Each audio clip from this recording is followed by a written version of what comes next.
Hey, welcome to It's a Metal Thing. Today, I start fitting the transmission tunnel on my 61 Ford Falcon Gasser. Let's do it.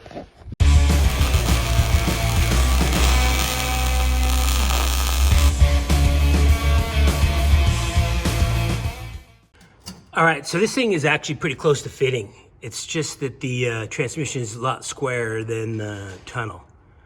So I'm going to try and flatten this out a little bit to get a little bit of material that can come out and allow me to get around this hump here. So what I've done is I've taken it on here and I'm just kind of moving it around on the transmission to try to make some marks on the back to kind of see where I'm at. So let's see what it looks like. All right, crazy plan. Step number one, I cut this piece of tubing 7 inches wide. I rounded the corners a little bit so it wouldn't quite like dig in too bad. I'm gonna take this clamp. It's just gonna hold this dimension here. I can't clamp it because there's really nothing to clamp to, but this will hold this width here. I'm gonna go down and put it in the press and try to flatten this. I'm gonna work it back and forth a little bit and see what I can come up with. So let's see if that works. All right, that works pretty good actually. Just pressed it in there, flattened it out pretty good. It'll go on that flat transmission, hopefully.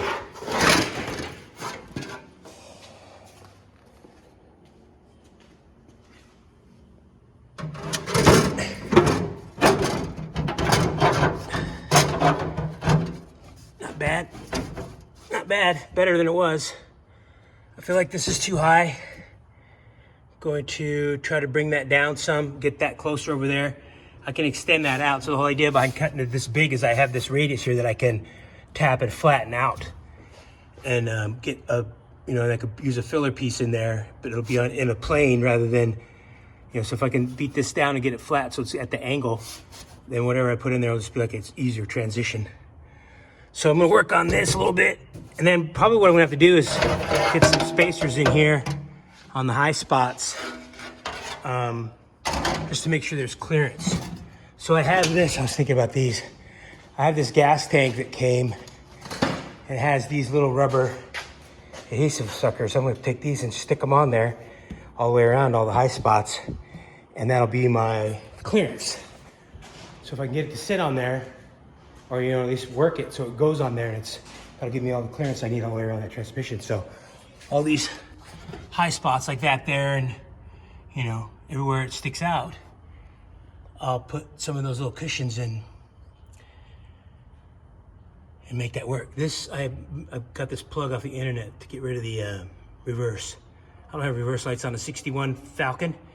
I don't know what it's gonna do to the wiring. I'll have to keep that in mind when it comes time to wire stuff, but I eliminated that and knocked that down. It was a pretty high little light switch on here. So what I'm doing back here with the shifter requires that to be as small as it can be. So yeah, I'm gonna get some rubber on here and beat that transmission around, this around a little bit. Get rid of some of this hump, so that's next. All right, getting closer, but to finding out where the interference was, or is, I went to Home Depot and got a crayon, and I marked all the high spots with it to see what was touching. And it looks like right here, and you can't really see it, but there's a little piece right here. So I'm gonna take that piece that I used to spread here, I'm gonna move it up and try spreading it up here and see how that goes. Got the rubber in here sitting on the back side of this. I double sticky taped it on the high spots. So it's sitting on the rubber, so there's gonna be like at least an 1/8 inch or more, like maybe a 1/4 inch clearance along all the high spots. This side is good over here, getting along. That crazy hump right there, I can't get that out. It's when I start beating that out, it affects this whole area here, so I have to put a slice in there, tighten that up. I wanna try to make this radius a little more even. It's really crooked. So I'm gonna put a slice right around in here and flatten some of that out. I started flattening out this side over here. Let me go around.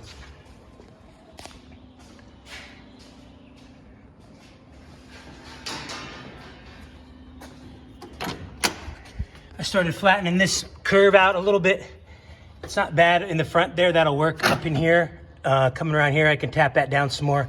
I just want to bring this down straighter, and then I'll just make this transition from here to there. So really I'm only adding, and maybe, and right here, the highest point, maybe 1 inch of height if you just drew a straight line off of here, you're probably about 1 inch up. So hopefully the stock carpet will work in there. So I'm gonna slice that other side. I'm gonna work on this side a little more, and then I'll start making a filler piece in there. All right, so this distance from the transmission to this tunnel is like huge. This thing really goes up quite a bit. I'm trying to bring it down, trying to collect this up. I don't have any real way to shrink it. I don't have any real metal working tools. So what I did is I took a pie cut out, just a small one, 1/4 inch at the top, make it long. And then I take these clamps and I can clamp it together. But the good thing too with this clamp is you can manipulate, you know, side to side to make it line up, right? So if I need to pull this down this way, I just twist it a little bit this way, and then I can close it up and clamp that. And then when I get up here, once this is tacked, I can either slice it some more to get that where I need to be. So I'm just trying to reduce this hump here, this big rounded part. So I'm just gonna tack it together and kind of see where I'm at. Then I have to beat this back down. But yeah, there's too much distance between the tunnel and the transmission, for one. And then also two, this will bring this down a little bit. I might have got a little carried away when I cut it. So this will bring this forward some. So I'm gonna bring the firewall down, I'll have something to meet up to. So yeah, I'm just gonna slice this up a little bit, tack it up a little bit, and check fit. So working on it, getting it close. It's really close over here. I'm going to try and stretch this bottom here so you can see the marks on there. My buddy, he had bought some Harbor Freight stretchers and shrinkers, but it didn't do anything. So what I did do is I went to this local steel store, and I bought a air chisel tool here. It's just a hammer, like they use for knocking out tie rods and stuff. So yeah, I'm gonna use it as a planishing hammer. I'm gonna use this as an anvil and beat the heck out of that and see how it turns out. Do that. All right, so that worked pretty good. It smoothed it out, stretched it a little bit. I don't get too carried away. That planishing hammer thing works pretty good. Smoothing out a lot of the bigger dents. You can't really tell. I gotta go over that. But so now I gotta, this is like twisted. I can't get that thing to come up. It needs to come up. It needs to come up this way, twist up a little bit. So I'm gonna have to take a slice in there. I might take that hammer.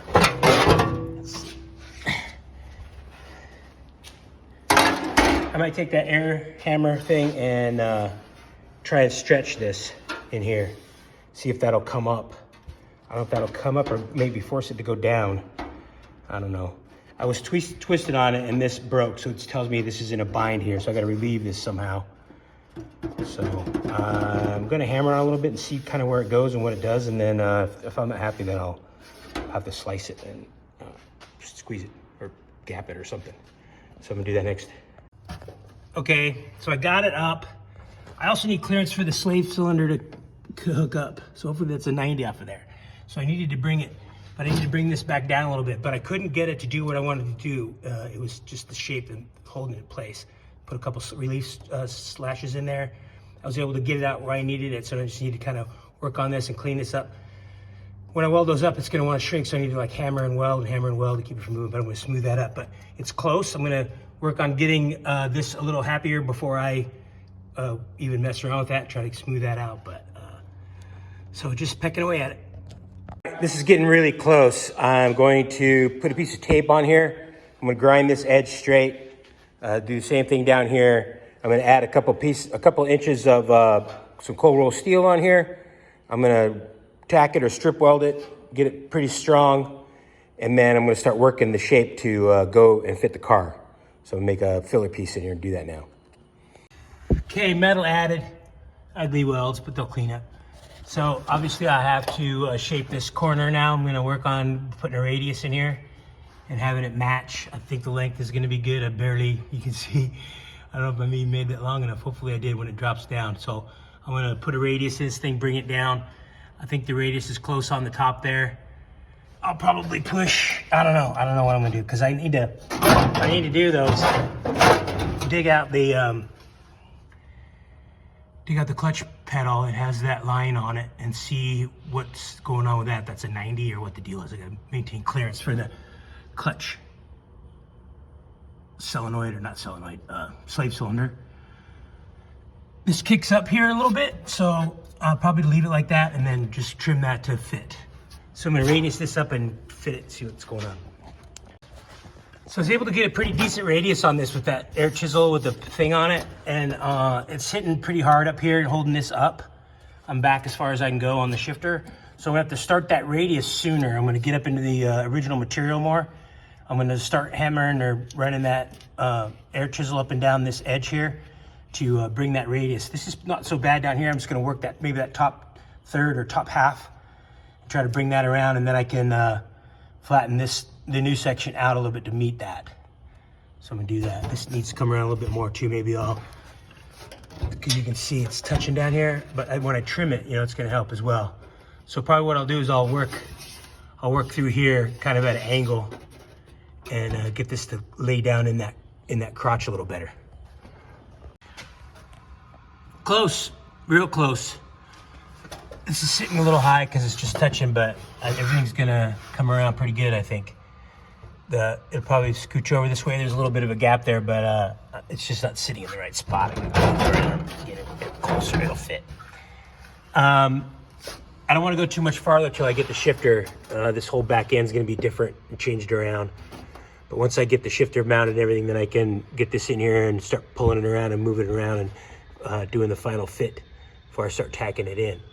But I'm pretty happy with where we're at right now as far as all this front area. So when we get that shifter in, we'll finish this thing up. All right, I'm gonna end this video here. This is gonna be a two-parter. The front part is just getting the old transmission tunnel over the new transmission. Flattening it out helped a lot. I think I'll be able to get away with running stock carpet. I don't think I added too much material.